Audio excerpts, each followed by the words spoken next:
नमस्कार, आप देख रहे हैं सिटी पोस्ट लाइव और आपके साथ मैं हूं अंजलि राव। जेडीयू लगवाएगा तेजस्वी के नाम का अंतर्राष्ट्रीय संग्रहालय में शिलापट। आपको बता देते हैं कि बिहार की सियासत में इन दिनों एक अजीब लेकिन दिलचस्प मोड़ देखने को मिल रहा है। जेडीयू के नेता प्रतिपक्ष तेजस्वी यादव को लेकर एक ऐसा बयान दिया है जिसने राजनीतिक गलियारों में हलचल बढ़ा दी है। जेडीयू के मुख्य प्रवक्ता और एमएलसी नीरज कुमार ने ऐलान किया कि अगर तेजस्वी यादव ये नहीं बताते कि उन्हें 2003 में खेल कृतित्व पुरस्कार कैसे मिला तो जेडीयू उनके नाम का शिलापट अंतर्राष्ट्रीय संग्रहालय में लगवा देगा। अब उनका कहना है कि ये पुरस्कार पूरी तरह फर्जी तरीके से दिलवाया गया था और इसकी कहानी अब जनता के सामने लाने का वक्त आ गया है।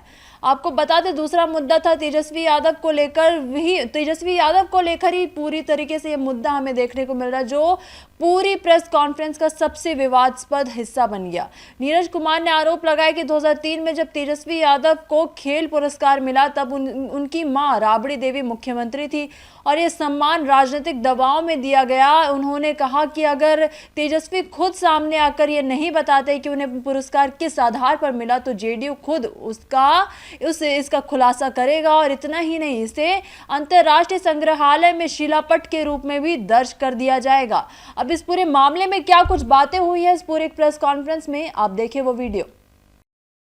माननीय विजय जी, हमारी पार्टी के छात्र जनता दल के उपाध्यक्ष और क्रिकेट में विशेष रुचि रखने वाले भाई कृष्णा पटेल जी, इलेक्ट्रॉनिक प्रिंट एवं मीडिया के छायाकार मित्रों, आपको लग रहा होगा कितना ये लोग क्यों बोल रहे हैं इस पर, इसलिए हमको बोलवाना पड़ा कि बिहार में वो नेता है।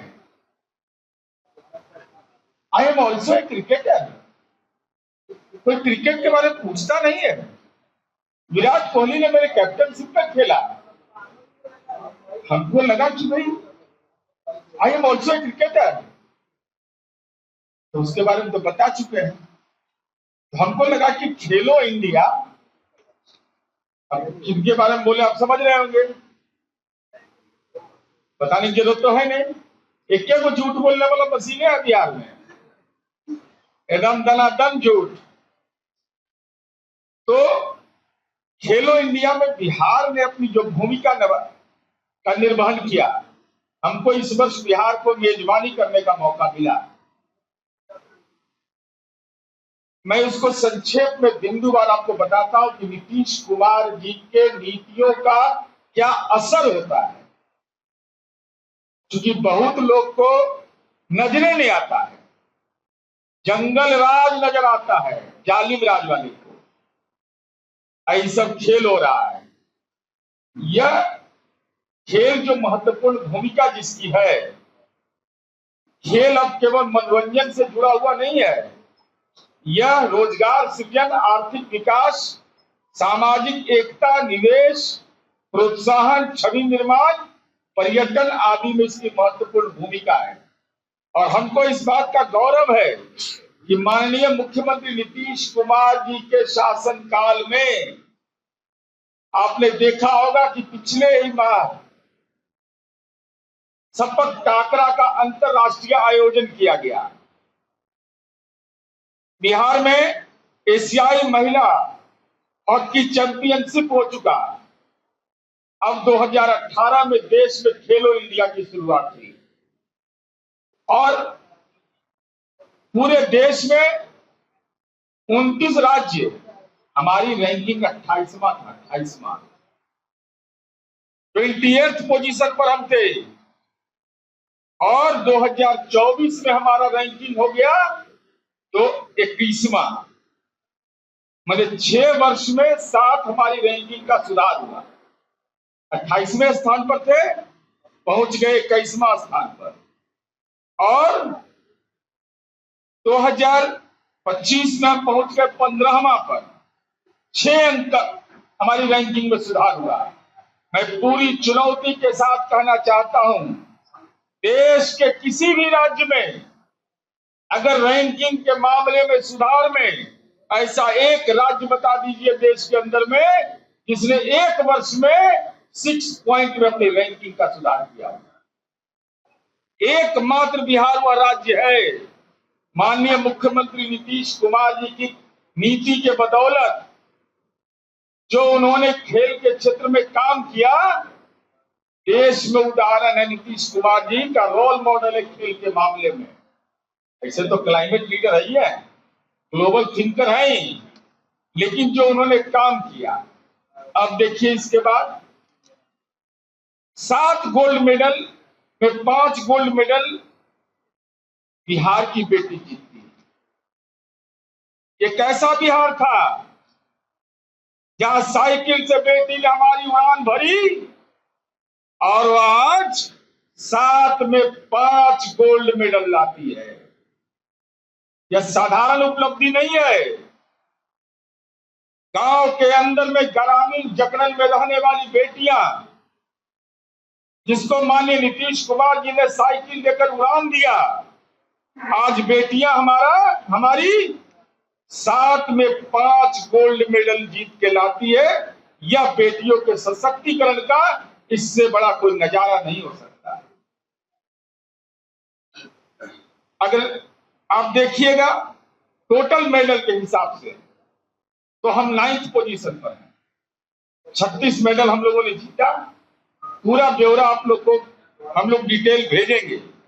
और यह भी अभी विजय जी ने आपको बताया, जरा यह भी लोग याद रखिएगा, क्योंकि हमारा काम लोग भूल जाता है।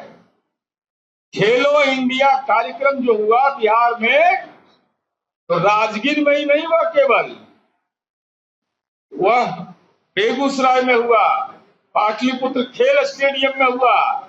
ये सारे खेल परिषद का निर्माण केवल और केवल माननीय नीतीश कुमार जी के शासनकाल में हुआ।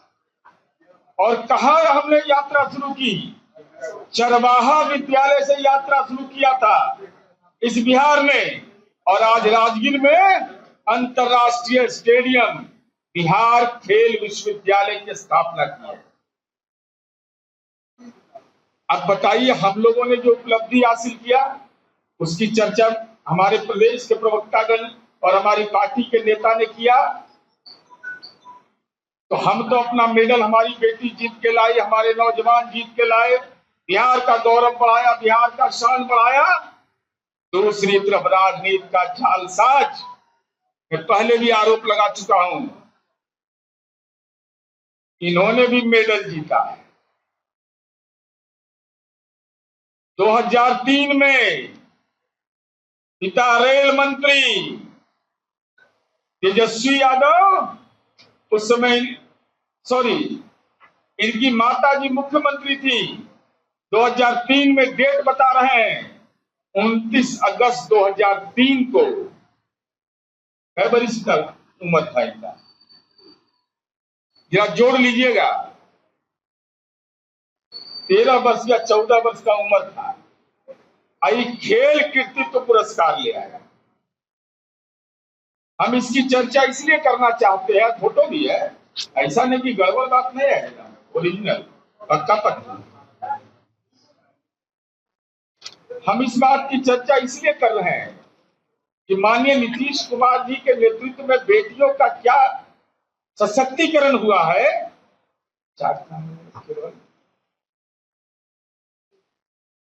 आप देखिए, ये खेल राष्ट्रीय पटल पर नहीं रह पाता था। रग्बी, थांग ता, ये मणिपुर का खेल है, मणिपुर का खेल है। लेकिन नीतीश कुमार जी के आशीर्वाद से बिहार की बेटियों ने थांग ता में 2 गोल्ड मेडल जीता, 2 गोल्ड मेडल। ये उपेक्षित खेल है, और नीतीश कुमार जी के नेतृत्व में परंपरागत खेल और उपेक्षित खेल, उपेक्षित है ऐसा रग्बी। कितने लोग बिहार में जानते हैं रग्बी को? कितने लोग जानते हैं थांग ता को? और हमारी बेटियां उसका अभ्यास करके गोल्ड मेडल जीत के लाई।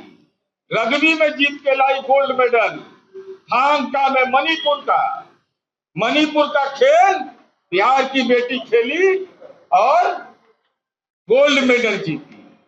गोल्ड मेडल जीती तो उसके गांव के लोग, इलाके के लोग, पूरे बिहार के लोग गौरव महसूस करते हैं। लेकिन तेजस्वी यादव आपने जो खेल कृतित्व पुरस्कार लिया है वह आपने गलत तरीके से हासिल कर लिया। आपकी मां, आप नीतीश कुमार जी बिहार की बेटी की चिंता करते हैं, लेकिन राबड़ी देवी के तो अपन बेटा की चिंता था कि हमरो बेटा के क्या खेले थे, गुल्ली डंडा खेले थे। अरे कोई खेल खेले होंगे ना, ये बताइएगा ना। खेल कृतित्व पुरस्कार इनको मिलता है, तो हम तो अनुरोध करेंगे आपके माध्यम से, चुनावी वर्ष है, खेलो इंडिया में जो हमने उपलब्धियां हासिल की है पूरे बिहार को इस बात के लिए गर्व है, तो पाप के भी क्षरण का ही समय है।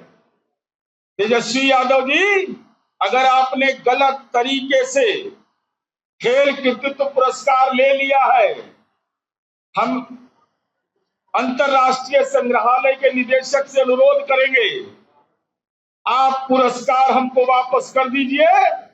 हम उसमें पूरा ब्यौरा के साथ ये फोटो डालेंगे कि कैसे भी इनको मिला पुरस्कार, उसका पूरा ब्यौरा उपलब्ध कराएंगे और उपलब्ध कराकर बिहार पूरा कहानी बताएंगे, कैसे रेल मंत्री थे, कैसे कंस्ट्रक्शन कंपनी को काम मिला, उसके एवज में इनको झारखंड में खिलवाया गया, कैसे झारखंड में खेलने के बाद जैसे ही रेल मंत्री से ही हटे टर्मिनेटे हो गए, मान लीजिए ये भी टर्मिनेट हो गए, इनका भी काम खत्म हो गया।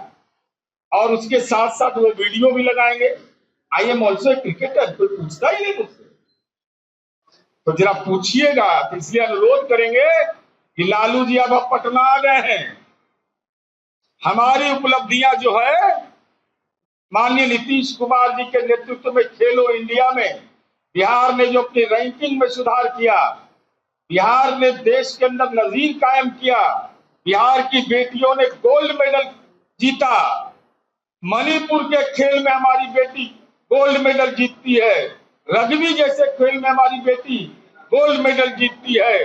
दूसरी तरफ आर्थिक भ्रष्टाचार का आरोपी, 420 का आरोपी, मनी लॉन्ड्रिंग एक्ट का आरोपी आपने खेल में भी जालसाजी किया है, तो खेल कृतित्व पुरस्कार लौटाइए और पूरा उसकी पृष्ठभूमि, हम ये वायदा करते हैं आपके सामने, पूरा ब्यौरा सामने में एक शिलापट बनवा करके वहां लगा देंगे कि आने वाली पीढ़ी भी दर्शन करते रहेगा। दुनिया के लोग आते हैं बिहार, अब देखते हैं ना, जापान से लोग खेलने आता है, कौन कौन देश से लोग खेलने आता है, तो जाता है देखने के लिए, देखेगा ना भाई। लीडर ऑफ अपोजिशन जो है, ये सब पुरस्कार प्राप्त, एक पुरस्कार गलती से प्राप्त कर लिए थे और उसका नतीजा ये है, तो अंतरराष्ट्रीय संग्रहालय में रख देंगे, जिससे कि आने वाली पीढ़ी देखेगी। और खेलो इंडिया के माध्यम से माननीय नीतीश कुमार जी ने जो मुकाम स्थापित किया है वह देश के अंदर एक कीर्तिमान है, यही बताने के लिए। इसके अलावा आज इससे जुड़ा प्रश्न पूछ लीजिए, बाकी आपके मन में जो हो रहा होगा ना कल